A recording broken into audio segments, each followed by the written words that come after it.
Maître vulgarisateur, il explique et communique l'inexplicable. Mario Dumont. De la musique aux oreilles. Québec solidaire qui a martelé vraiment là, depuis quelques semaines tous les enjeux, tous les arguments sur les dossiers de défense des locataires. Et c'est un peu connu, bon, il y a eu l'étude d'un projet de loi à l'Assemblée nationale, ils le font à la période des questions, mais c'est un peu connu son apogée hier alors qu'ils avaient réuni, dans l'est de Montréal, là, ils avaient réuni vraiment là, des locataires dans une assemblée d'information, mais qui a un peu viré en assemblée politique. Avec nous pour en parler, Andrés Fontecilla, député solidaire de Laurier-Dorion. Bonjour. Bonjour, M. Dumont. Oui, c'est un dossier que vous avez pris à bras-le-corps, le dossier des locataires. Tout à fait. C'est un dossier qui me tient à cœur, mais surtout, c'est un dossier qui concerne un très grand nombre de personnes, une bonne partie de la population québécoise là, qui rencontrent des problèmes grandissants dans cette crise du logement et qui subissent des abus répétés. Il y a vraiment plusieurs symptômes, une épidémie d'éviction, des hausses généralisées des loyers, etc., etc. Là. C'est quelque chose qu'il faut prendre à bras le corps et j'incite beaucoup le gouvernement à prendre une action décidée en cette matière. Ouais. Mais en matière d'éviction, la loi qui a été adoptée, je sais que vous avez beaucoup critiqué Mme Duranceau, mais la loi qui a été adoptée, là, elle resserre les critères en matière d'éviction. Il y a une petite avancée, c'est-à-dire les fardeaux de la preuve. Pour contester une éviction ne portera plus sur les dos les épaules des locataires, mais ça va être au propriétaire de justifier devant le tribunal administratif du logement les bien fondés de sa volonté d'évincer un locataire. Ouais. C'est quand même une grosse différence. Là. On inverse le fardeau de preuve. Et en cas d'éviction, on doit le dédommager davantage. On a aussi les dédommagements. Où est-ce qu'il faudrait aller plus loin? Là? Parce que quand même, vous recevez beaucoup de plaintes des citoyens, vous recevez beaucoup de dossiers à vos bureaux de comté. Je dis vous, mais les autres députés de Québec solidaire là, qui sont quand même dans le même secteur de Montréal où il y a beaucoup, beaucoup de locataires. Si vous aviez à nous nommer les 2-3 plaintes qui reviennent à répétition. Écoutez, les 2-3 plaintes qui reviennent à répétition, c'est tout d'abord la multiplication des avis d'éviction, souvent accompagnés de pratiques très insistantes qui frôlent ou qui tombent carrément dans l'intimidation, et d'autre part, les augmentations abusives des loyers. Et si vous permettez, j'en ajoute un troisième, la très grande méconnaissance de la part des locataires de leurs droits et responsabilités. Ils se font beaucoup abuser. C'est un peu l'objectif de notre assemblée qui a réuni quelques 300 personnes dans un sous-sol d'église. C'était beaucoup d'informer les locataires sur leurs droits et aussi sur leurs obligations, mais afin de prévenir, de les informer sur les recours qu'ils ont à leur disposition pour se défendre. Quand vous dites beaucoup d'évictions, mais la loi est quand même assez sévère. Donc, pour faire une éviction, il faut avoir une raison. Soit on fait rentrer, là, ce qui est quelques cas, là, on fait rentrer un membre proche de sa famille ou soi-même sa propre famille, on veut utiliser le logement. Mais dans la plupart des cas, c'est parce qu'on dit vouloir rénover le logement.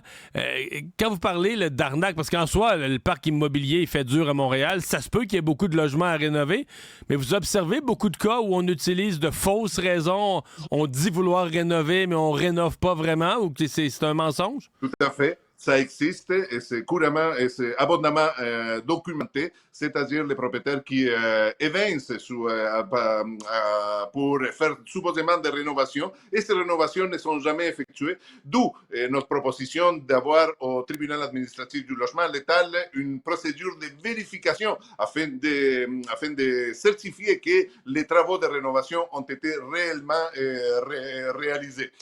Donc, c'est une des mesures qu'on met de l'avant pour mieux protéger les locataires.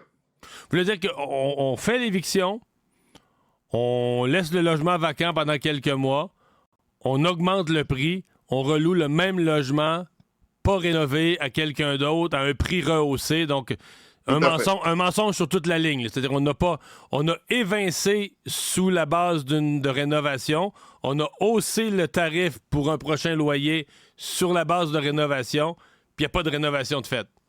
Tout à fait. Ça, c'est dans le cas des évictions, comment dire, à caractère frauduleux. Mais il existe aussi la procédure légale, c'est-à-dire on fait quelques rénovations et on met à la porte des locataires qui, en général, c'est surtout les locataires qui payent, qui restent depuis, qui demeurent depuis longtemps dans leur logement, donc qui payent des loyers plus bas que le marché. Trop bas, là, plus bas que le marché. Disons, les principales proies pour effectuer des travaux et mettre ces gens à la rue et rénover de fond en comble et monter de beaucoup les loyers. Moi, je suis convaincu qu'on pourrait rénover notre parc locatif sans nécessairement avoir besoin de mettre des gens à la rue. Ouais.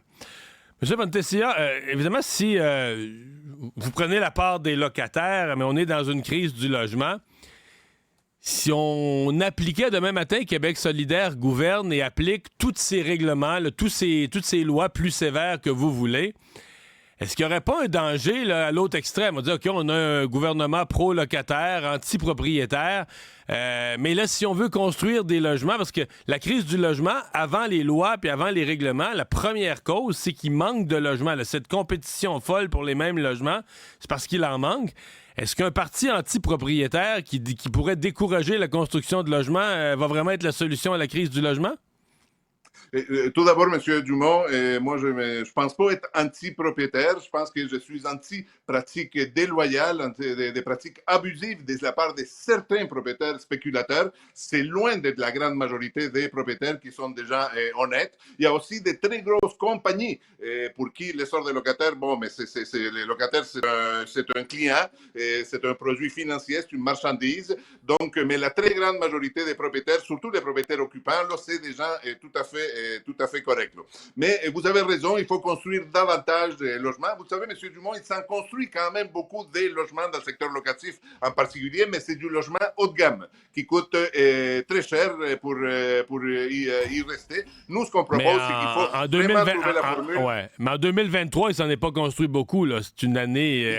il s'en construit moins. Je suis tout à fait d'accord avec Vraiment, vous, là, mais il s'en construit encore. Si vous vous promenez dans les grands centres urbains, il s'en construit encore, mais c'est du logement qui coûte très cher pour les communs des mortels et c'est donc vers les ménages qui gagnent moins d'argent qu'il faut absolument cibler comme secteur pour lequel il faut construire davantage de logements et selon moi, c'est en constituant un secteur hors marché, donc des coopératives d'habitation, des OSBL d'habitation, donner la permission aux offices d'habitation du Québec de construire davantage d'HLM, c'est là que les priorités du gouvernement devraient aller. Donc pour vous, la construction de logements supplémentaires, c'est du logement social à la charge du gouvernement ou partiellement à la charge du gouvernement, là? Il faut évidemment, et on a fait des propositions dans ce sens, d'inciter davantage de construction, par exemple, par une abolition de la TVQ pour faciliter et rendre moins cher la construction des logements, qu'ils soient privés ou hors marché, du logement social. Il faut aussi trouver des formules pour construire aussi du logement privé, mais l'action de l'État, avant tout, lorsqu'il met ses billes, lorsqu'il investit, il devrait surtout aller pour construire du logement social. Andrés Fontecchia, merci d'avoir été avec nous aujourd'hui. Au revoir. Je vous remercie. Bonne journée.